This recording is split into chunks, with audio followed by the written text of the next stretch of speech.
you think about life and situations that happen. 2 weeks before Revenge of the Ninja, I had a roommate, a very well-known stuntman, a very close friend of mine, Joel Kramer, who was a stunt double for Arnold Schwarzenegger. So we went on my motorcycle. He was on back, and it was the days of no helmets. It was okay to not wear a helmet. It was all legal. So he hops on the back of my bike, and we go we go down the street, 50 miles an hour, and we're cruising down the street. An old lady in a huge car comes by, runs a red light, and I high side it. I see her coming 55 miles an hour, and I high side it. I turn it to the side to try to stop it, and she goes right through the intersection. And if I didn't high side it, she would have hit me head on. But I started going this way, and she was going this way. If I would have went this way, try to go straight through, she would have hit me head on. So I decided to turn to the side, and I hit her, right?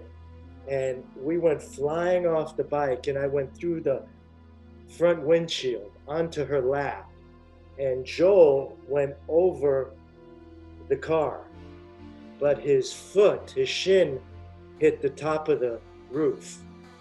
And she drove about a half a block and stopped, because I'm telling her to stop. And she had a little kid in the back.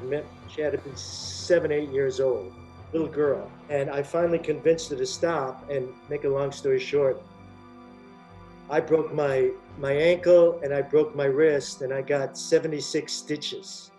And Joel got 7 bolts in his shin. Broke his shin in 2, 3 places. It's terrible. Yeah, my arm hit one side of the corner of the car, and my leg hit the other side, and my back, a lot of stitches between my legs, my chest, my arms, all over the place, 76 stitches. But so a couple of days later, I'm sitting in our house, and I'm just miserable. I have to call Sam Furstenberg and tell him I can't go to work. I'm hurt. So I call him up, and I said, Sam, you got to get somebody else. I'm hurt. This is what happened. And I explained to him what happened. And we say goodbye. A couple hours, I'm heartbroken, I'm depressed. Then he calls me back up, and he says, Steve, he said, we like your ideas so much.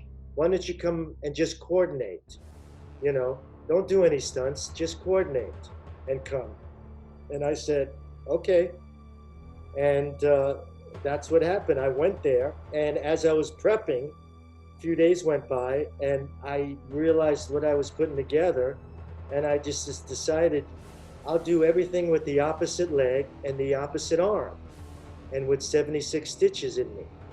I had Don Shanks, who was a good friend of mine, so he cut off the casts, and everything I did in that movie for the next month and a half was with one arm and one leg.